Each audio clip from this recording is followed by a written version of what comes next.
రాజకీయాల్లో హిస్టరీని రిపీట్ చేయాలని కాంగ్రెస్ భావిస్తుంది. అందుకు అనుగుణంగా వ్యూహాలు రచిస్తుంది. గతంలో సీఎల్పీని విలీనం చేసుకుని కాంగ్రెస్ ను వీక్ చేసిన కేసీఆర్ ను అదే ఫార్ములా ఉపయోగించి దెబ్బ కొట్టేందుకు రెడీ అవుతుంది. ప్రస్తుతం రాష్ట్రంలో హస్తం పార్టీ అధికారంలో ఉండటంతో గులాబీ పార్టీకి చెందిన చాలా మంది ఎమ్మెల్యేలు కాంగ్రెస్ లో చేరేందుకు ఆసక్తి చూపుతున్నారు. ఇందుకు సంబంధించిన చర్చలు సైతం కొనసాగిస్తున్నారు. మొత్తంగా బీఆర్ఎస్ ఎల్పీని విలీనం చేసుకుని రాజకీయంగా గులాబీ బాస్ ను పూర్తిగా బలహీనపరిచేందుకు అధికార పార్టీ అడుగులు వేస్తుంది. అందుకు ఏఐసీసీ నుంచి సైతం గ్రీన్ సిగ్నల్ వచ్చినట్టు సమాచారం.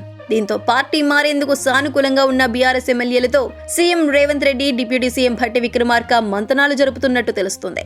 కాంగ్రెస్ లో చేరేందుకు సుమారు 30 మంది బీఆర్ఎస్ ఎమ్మెల్యేలు రెడీగా ఉన్నట్టు హస్తం పార్టీ లీడర్లు ప్రచారం చేస్తున్నారు.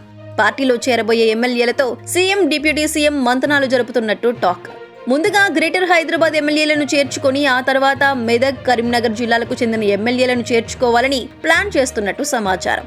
దశల వారీగా ఎమ్మెల్యేలను పార్టీలో చేర్చుకున్న తర్వాత లోక్సభ ఎన్నికల లోపు ఎల్పీ విలీనం పూర్తి చేయాలని హస్తం పార్టీ టార్గెట్ పెట్టుకున్నట్టు టాక్.